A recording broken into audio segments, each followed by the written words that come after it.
So, good evening, everyone. And Hello, hello, hello, hello. I'm so happy to be here.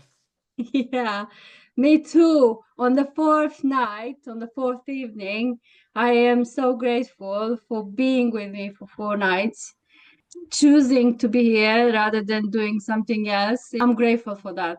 You chose your Mm. time wisely. Yeah, it's a great, great, great webinar. No, I really enjoy it. Thank you very much. So, over the past 2 days, we talked about the four subconscious poles that keep us blocked, stuck, and limited. Whenever it's a financial or professional or social or any other problem or any other area of our life, they all these poles keep us stuck. So we talked about pride and shame, and also admiration and resentment. I know this isn't always easy to understand. That's why coaching is necessary and it helps you move forward and actually achieve your goals, whatever those are. So, whatever it's saving a certain amount of money, starting a business, launching a project, or anything else, you need to clear what's blocking you first. Because if you don't, you'll be like a hamster on a wheel, either completely stuck, taking zero action, or just running in circles, working hard but getting nowhere. Until now, we cleared the limitations. Now we talk about balanced goals. And there's a big difference between balanced goals and unbalanced goals. We'll also touch on the blocks that come with them. Before I tell you what balanced goals are, I want to hear from you first. What do you think is the difference between balanced and unbalanced goals? So, do you have a clue about it?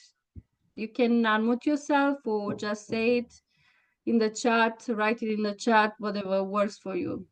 What is the difference between an unbalanced and balanced goal? To be honest, I don't know. You have to tell me. Sorry. That's okay. That's why I'm here.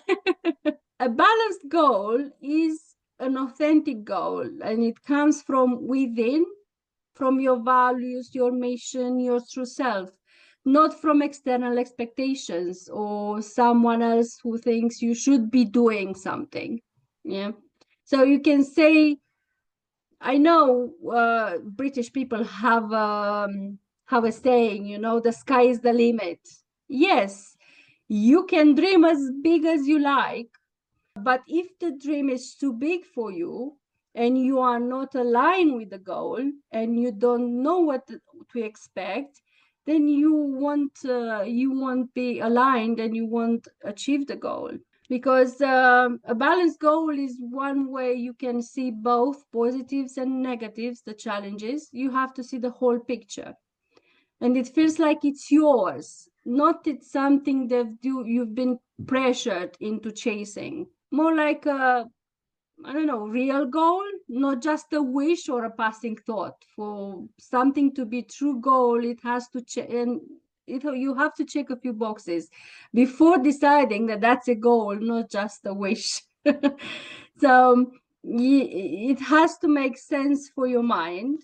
Is not very vague or confusing. Then it has to be, as I said before, it needs to be authentic. That means it's something I generally want for myself, for example, not something that I'm chasing to impress others or make someone happy, or, for example, go to your university because your mom wants that, because otherwise you'll hate your life, and that's not your goal. It's not about competing with someone or just trying to be better than someone else. Yeah. So a real goal is aligned with my own values of who I am and what truly matters to me. Of course, it should be emotionally balanced, meaning that I can see both sides. Yeah.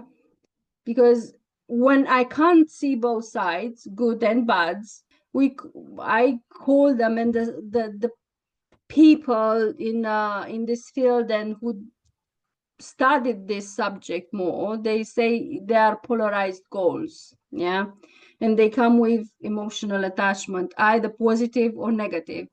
For example, positively polarized goal is when I want something desperately, almost like I'm running away from my existing reality. I believe that once I achieve it, everything will be perfect. I only see the upside. But that's a trap, because when we chase a goal this way, we put it on a pedestal thinking that it will fix our lives. And that's what we call a fantasy.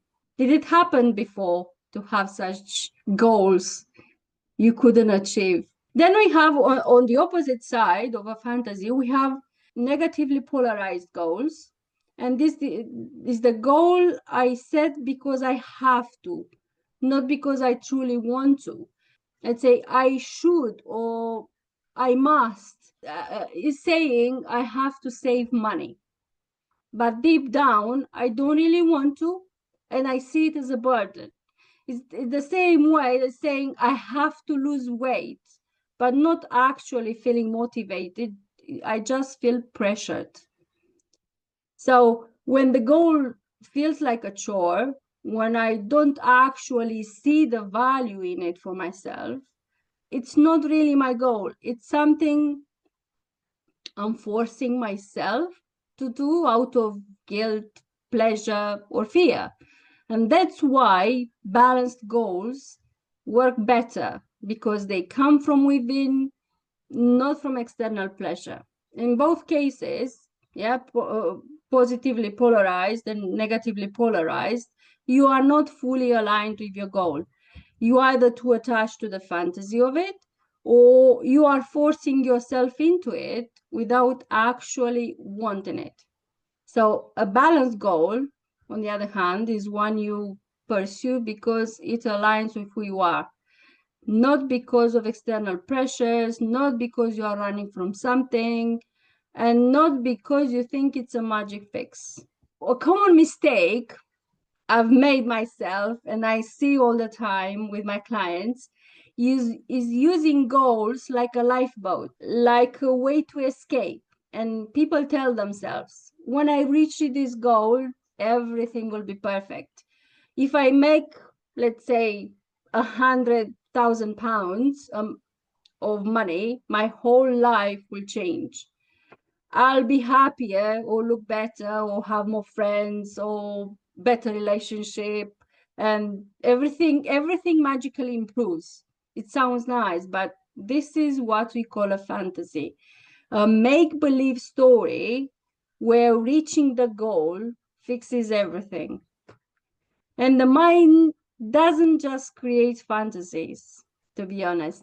As we talked along, I think every single day I mentioned about it, the principle of duality, when everything goes in pairs. One is plus is minus, one is good is bad, one is organized is also unorganized. So when we have a fantasy, the mind creates a fear. If you believe getting a goal, for example, perfect life, then you also believe not getting it is a disaster. So your brain creates a nightmare version of your life where everything goes wrong if you don't reach your goal. So now, instead of just working towards something you feel pressure, stress, and fear of failure, what do you attract? You attract exactly that, because that's what you feel: pressure, stress, and failure. This is why many people chase goals out of fear rather than because they truly want them.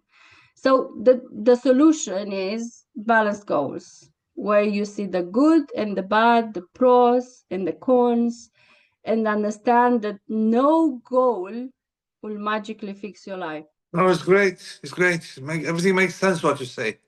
Sorry. Makes, yeah. Yeah. Yeah, but it's hard to put in practice sometimes. It's Yeah, true. because That's we true. all think if I have more friends, I will be fine. If I have a better partner, I have a better relationship, I will be happy. But that doesn't last, and it is not coming from your within. It's just imposed by something, by the society, by the movies you watch, by the anything. So Yeah, yeah, agree. Well, this is life. yes, this is. And this is when we say that I won't be successful until I make X amount of money, or I won't be happy until I have the perfect body. This is actually a delaying strategy that mind uses. It's a sneaky way of putting things off. For example, maybe I don't feel like losing weight right now, so I tell myself I'll lose weight when I start making 10,000 pounds a month. It's a goal I will never achieve because it's these two have nothing to do with each other, you know, earning 10,000 pounds a month and losing weight. But it's just my mind finding an excuse not to take action now. Another way to say what a fantasy is basically a goal without a plan. Because when you say, I want to be a billionaire, let's say, yeah, but you have no idea how, no plan, no steps, no perspective of it. And that's a fantasy. It's just an idea floating around with no connection to the reality. Yeah. But the good news is that big dreams don't have to stay fantasies. There's also, they can become real goals. And for that to happen, there are 4 important steps we need to follow. Okay. And first step is to make sure your goal matches what matters to you. Because the first thing we need to do is to make sure that goal is important to us. And how do you do this? You just make a list of all the benefits that reaching the goal will help you in the things you care about. Yeah. You probably already have some ideas about why the goal is good for you, but writing it down helps your brain see it clearly.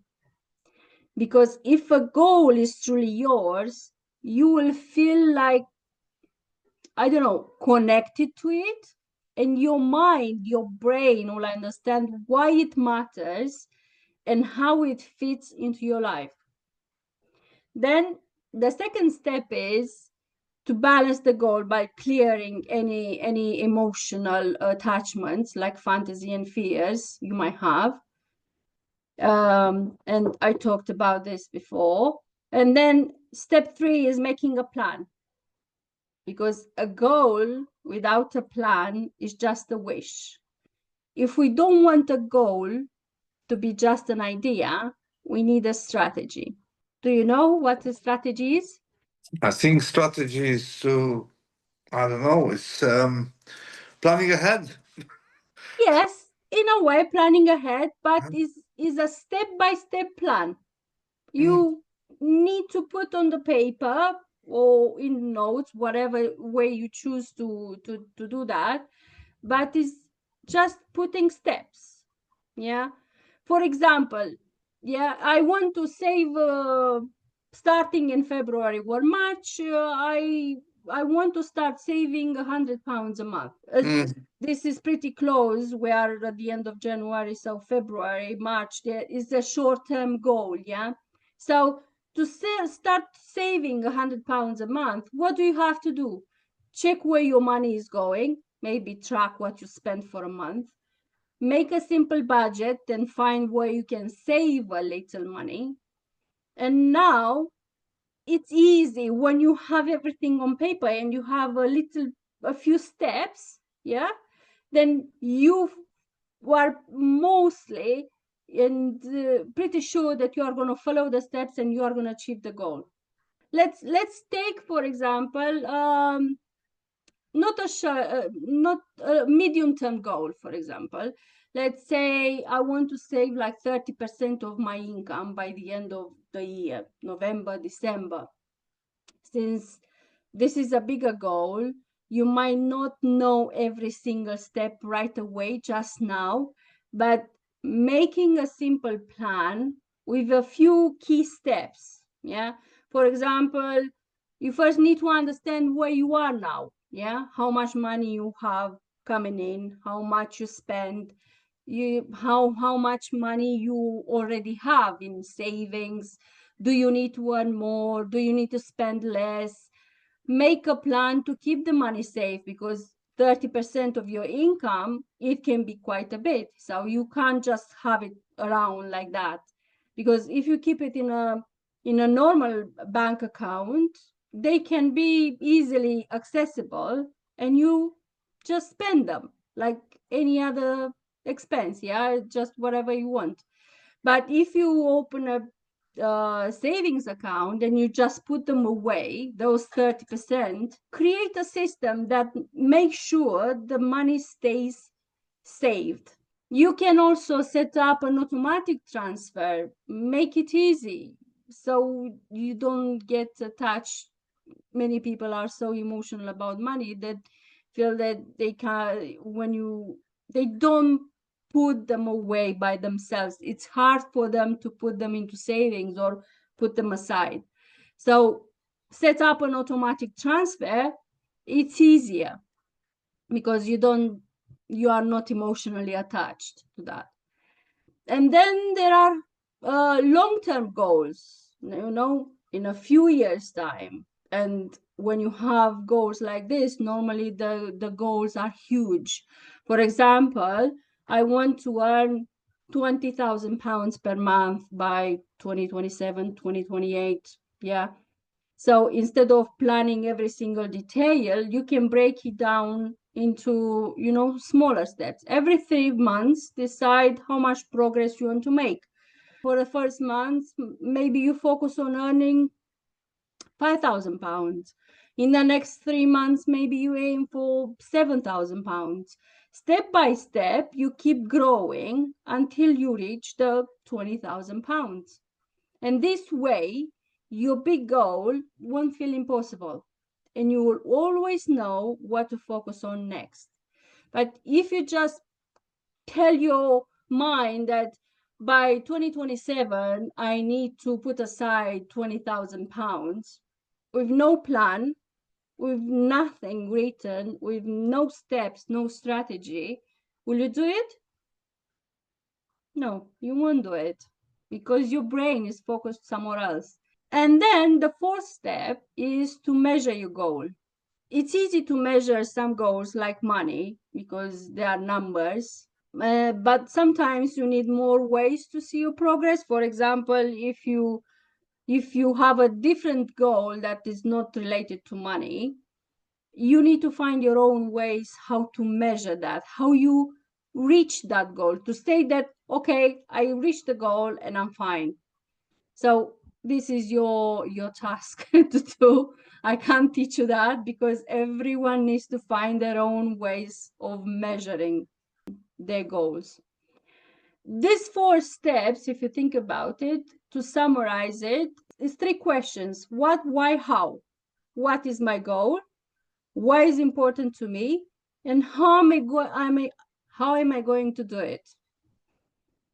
So this makes your goal clear and real, so you actually know what to do next instead of just hoping it happens. So what's the problem when we have fears and fantasies?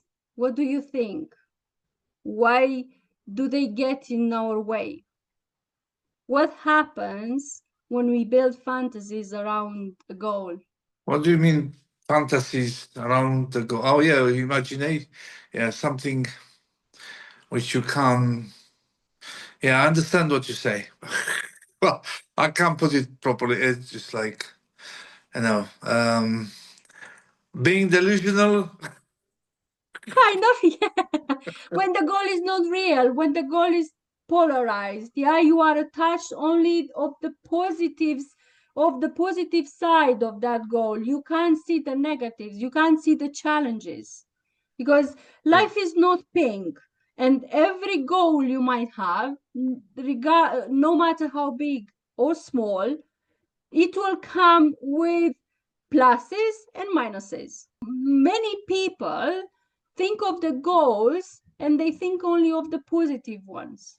So when you think like that, that's a fantasy. It's not real. If I set a goal, but then I start overthinking, I might get scared. And if I see a goal as only way to be happy, that can also be scary.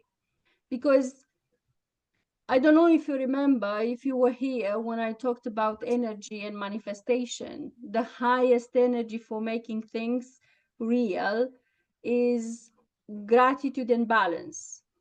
When your mind is in this state of gratitude, balance, love, it vibrates at a high level and is above 600 on the frequency scale. There's a scale of emotions, and each emotion has a certain frequency on the scale. So guilt, shame, pride, fear, they are at the bottom, and at the top are gratitude, balance, love, and this is when you can achieve things. If your energy is lower than your goal, yeah, it's much harder to reach it. And to turn it into reality, we need high energy, because if I'm stuck in fear, doubt, or feeling powerless, my energy stays low. Yeah. When my energy is low, I won't take action. I won't see opportunities, and I want to attract the right people, right situation to help me reach my goal.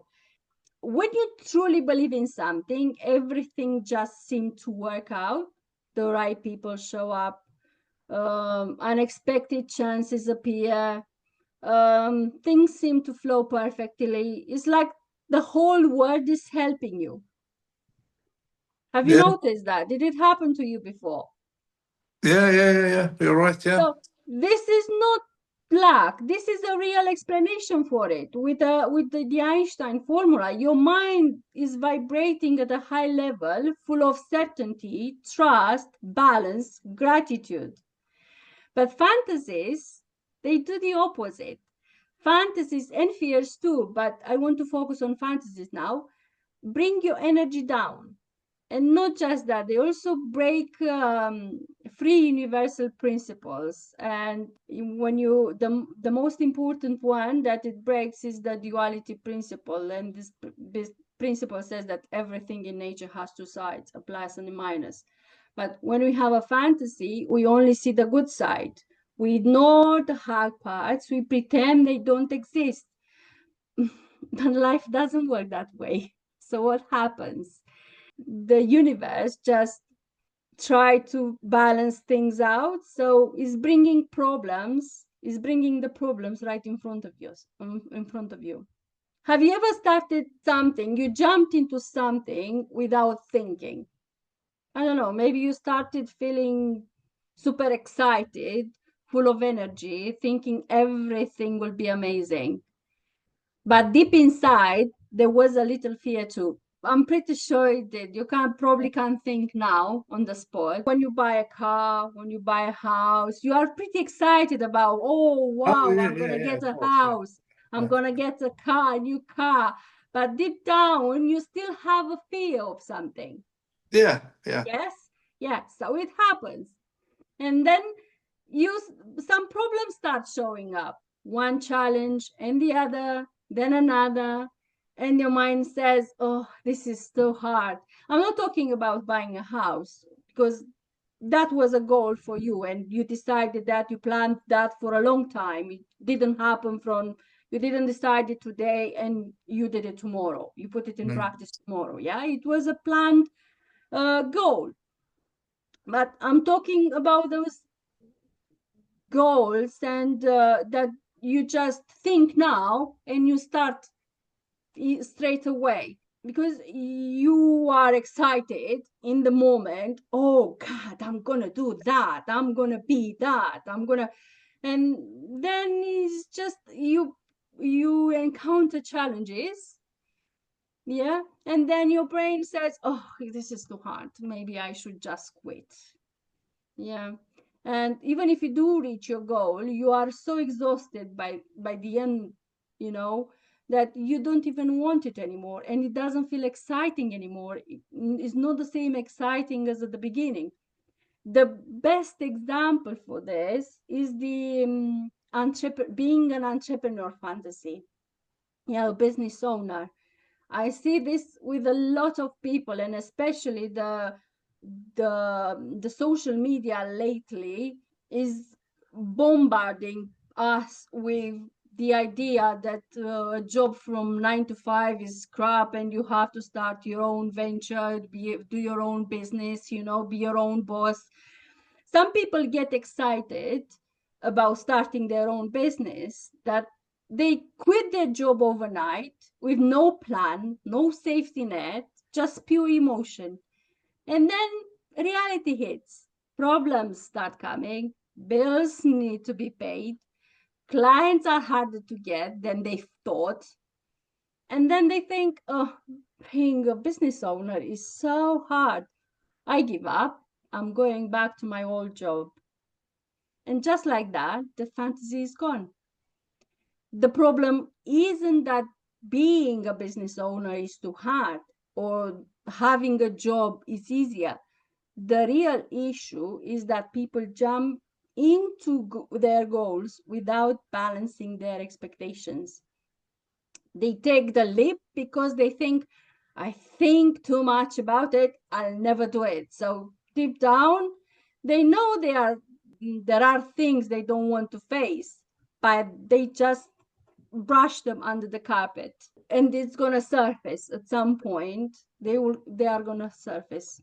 And other people believe in the myth of positive visualization, the idea with those vision boards and saying mantras every single day or stuff like this.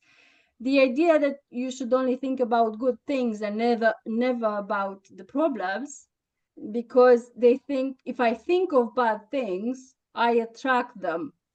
But it's not how it works. In fact, the opposite is true. When you see a goal in the balance, when you can see both good and challenges, you actually have a much better chance of succeeding. You don't attract problems just by thinking about them. The problems show up when you put a goal on a pedestal, you turn it on fantasy and ignore the reality. This is where many people don't understand. They do that gratitude exercise, find things to be grateful about every single day, thinking that they will achieve things, they will attract good things. If you don't believe it, it's going to come back to you. So when you only see a goal as positive, your mind automatically creates the opposite feeling too. If my goal is only good, then my current life must be bad. Yeah. So if I want something there, I want the sweet. My life at the moment is just crap. Yeah.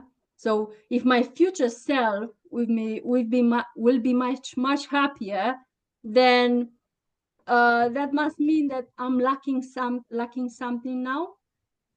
And that's when you attract the feeling of lack.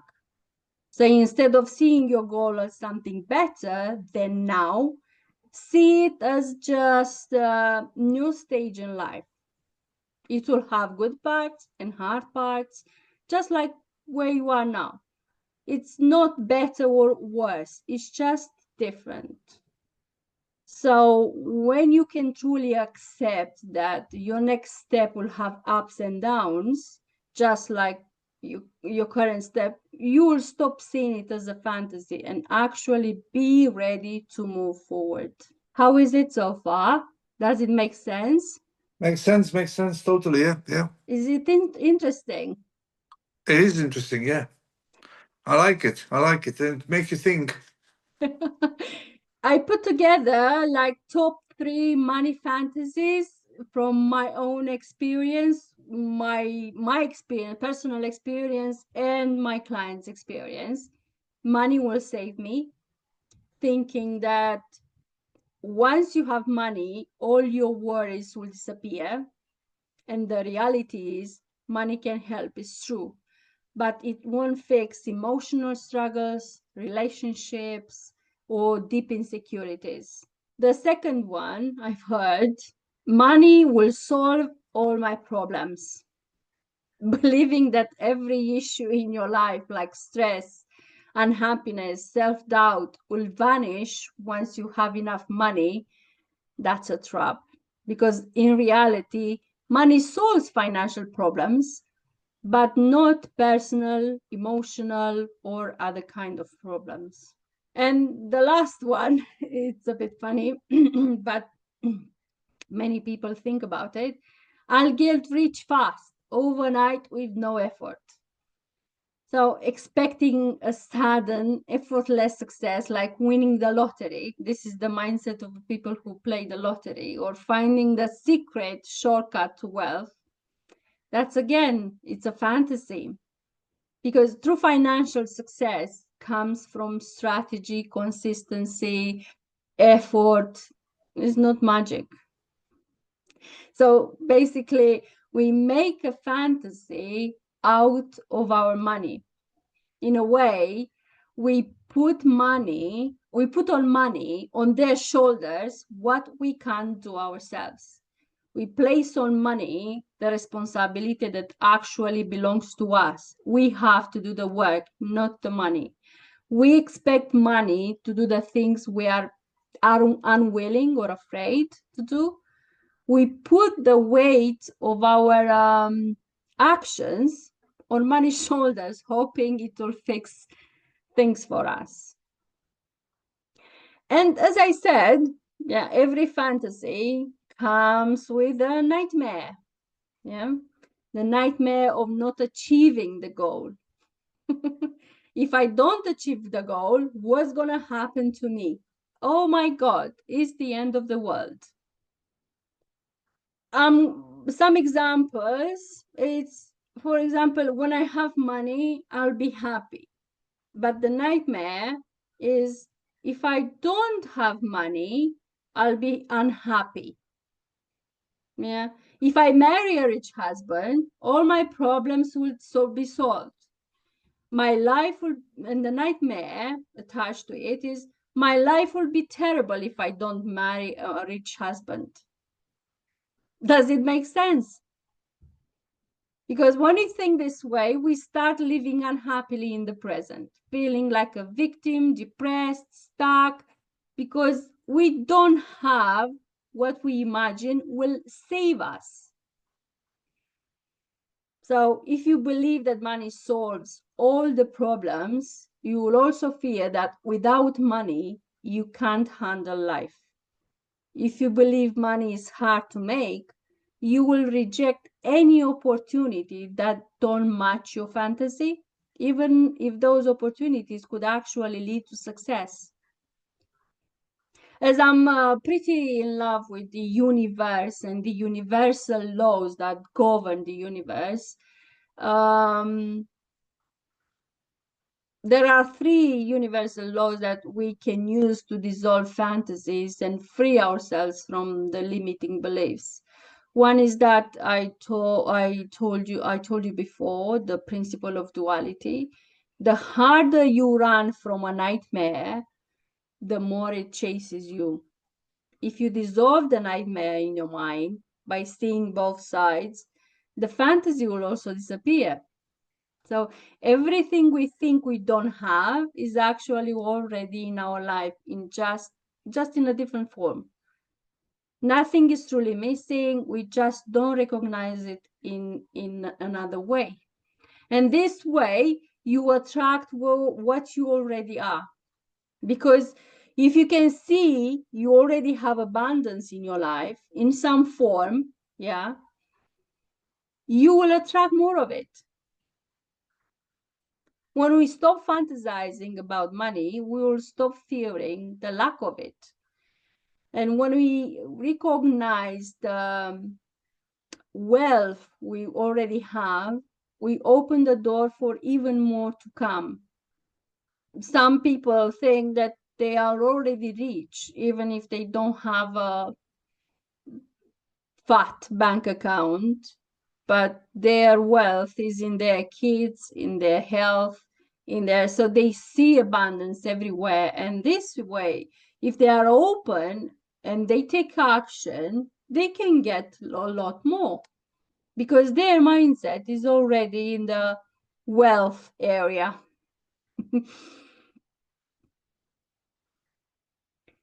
So according to the law of attraction, luck doesn't attract abundance, it attracts more luck. So that's why it's easy to, that's why gratitude is so important, as I said before. And this is why people practice gratitude exercises to shift their focus from what is missing to what's already present.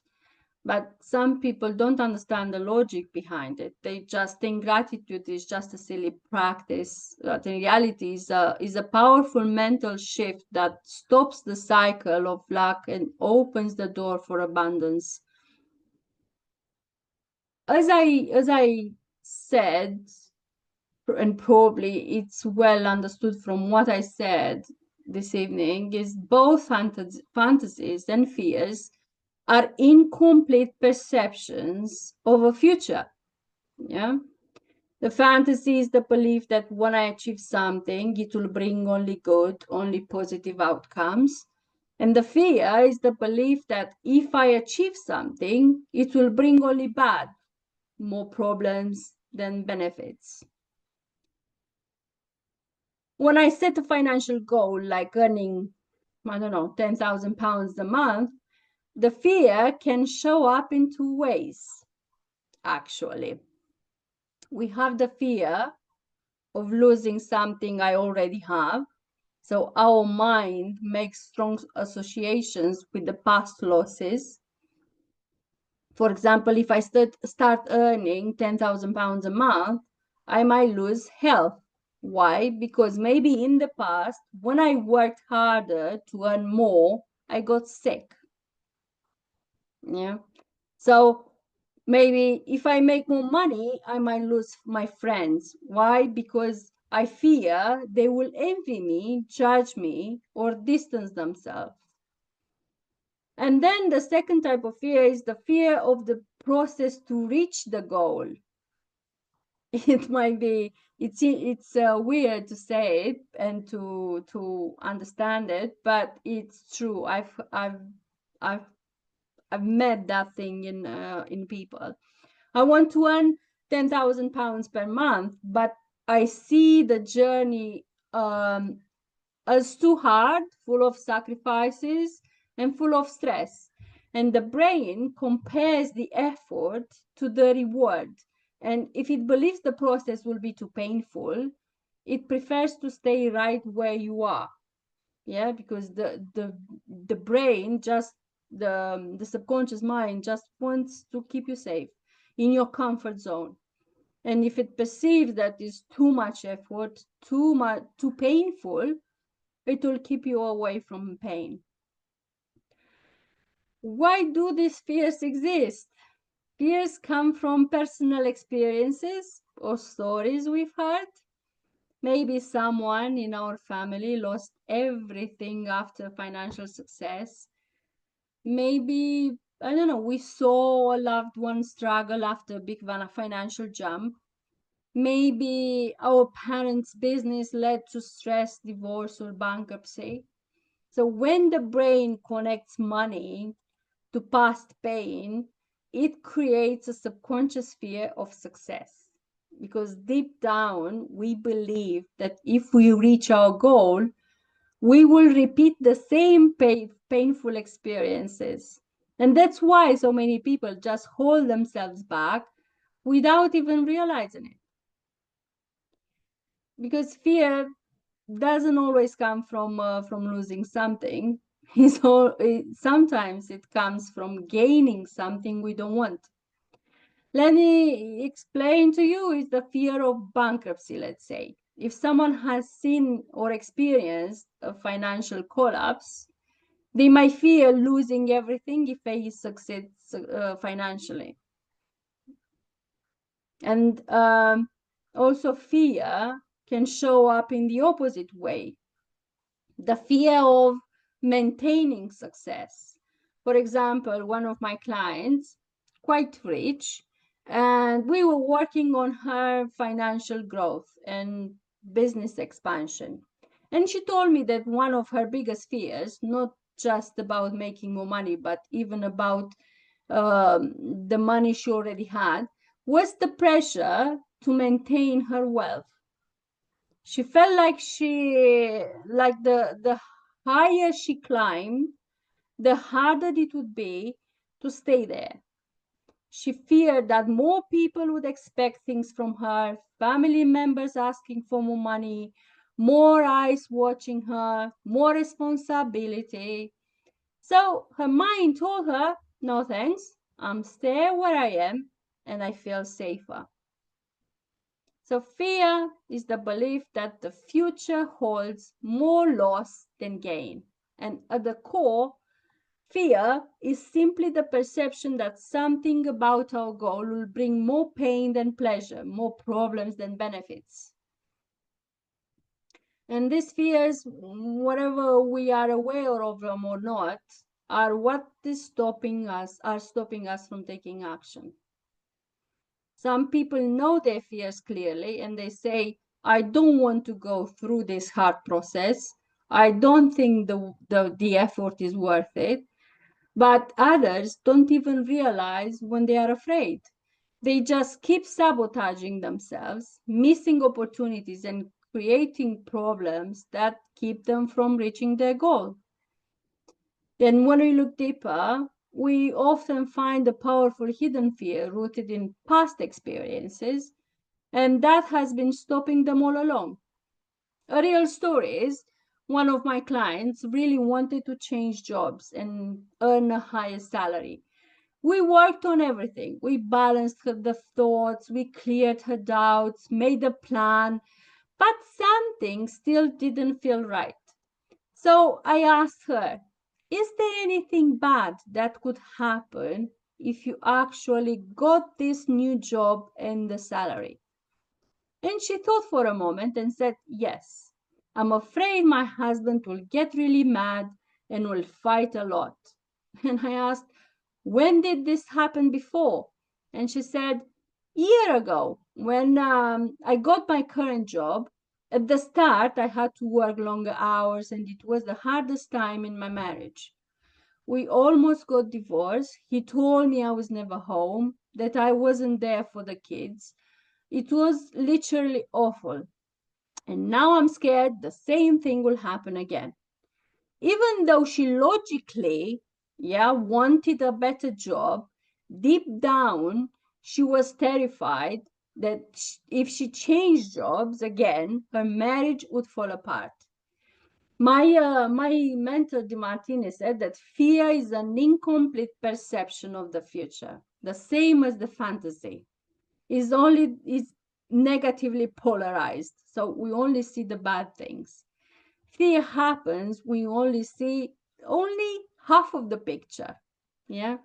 Just like the fantasy, when we see the positive side of the goal, fear is only when we see the problems that might come with it. But in reality, the future always has both good and bad, just like the present. Because life is not pink, it's going to bring both. Nothing goes smooth in anything. So after working through her fear in just a few coaching sessions, my client received a job offer within a week, and one that paid more than double her previous salary and working less hours. So in this case, she cleared her blocks, she opened her mind to opportunities. So she wasn't feeling fear anymore. Yeah. So she took the job and she never had problems with her husband. have another client who was growing her business, and she was setting goals, working hard, getting really close to success. But every time she was just about to reach a big breakthrough, something went wrong. So every time she was closer to signing up with a contract or with a new client, win a bid or something, get a deal, she was also good at creating opportunities, and she would get so close to signing, but right before the final step, something always fell apart. When we talked, we discovered that deep down she was afraid, but not of failure. She was afraid of success. Yeah, her fear was connected to something from her past. Her parents, when she was in year 7, both her parents were employees, and then they started a business together. And by the time she reached year 9 or 10, their business was very successful and making lots of money. And then they divorced. So in her mind, she connected business success with broken family. So as you can see, deep down, we have so many fears, and we have so many buried fears that are driving our way in life and blocking us or pushing us forward in different directions, but maybe not in the direction we'd like to go. How to balance a goal, you might ask. Yeah, the process is not very hard, and it works on any goal, not just money. But when it comes to financial goals, here's what's important. 1 is to set a clear goal. 2, make sure it matches your goal and your values. No, your values, not your goal.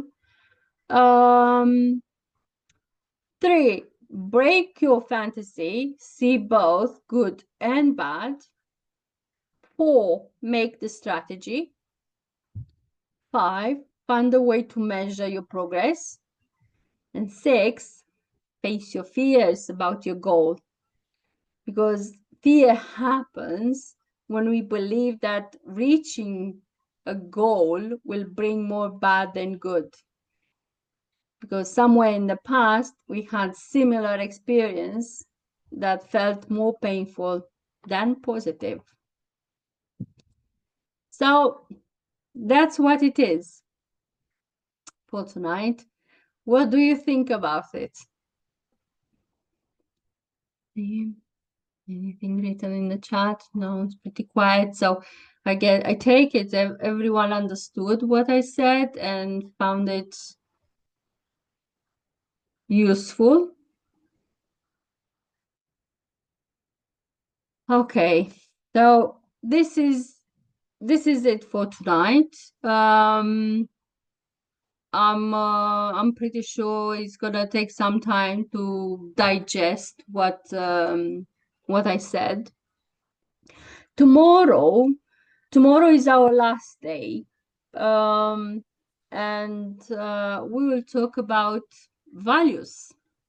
We talked about fears, we talked about fantasies, we talked about other blocks, and we also need to talk about values, because values are important when we want to reach a goal, regardless of the goal, that we save money or something else. But we will talk about values from the money or from the financial point of view. Yeah, it was value is important to be appreciated, and to respect, I mean, value is really important, like feedback. They are personal, and we go in life according to our core values. Well, we take actions according to our top values. And I'm not talking, it's not going to be about this moral or adopted values from society, like truth or um, being honest or this kind of stuff, yeah, because these are adopted by us from the society. So the society is imposing these values to us. We have a different set of values, and we'll find out tomorrow. It'll be interesting to find out. It's like a fingerprint, you know, it's unique to every person. No two people have the same set of values. Oh yeah, absolutely. Absolutely. But today was absolutely smashing. I really enjoyed it. You know, I hope, you know, the others, they are quite shy. Yeah, they are. There was a few participants, you know, come on guys, you know. But you know, I really enjoy, and I can It's say that. interesting to find these things, because maybe you think about fear and fantasy, but you never think of them together. And when they are just laid out like that in front of you, it's easy to see the bigger picture, in my opinion. So thank you very much, Thank everyone, you. for being here. Thank you. Hope to Have a see you nice evening. Thank tomorrow. you. Have a nice evening. You Look forward too. to tomorrow.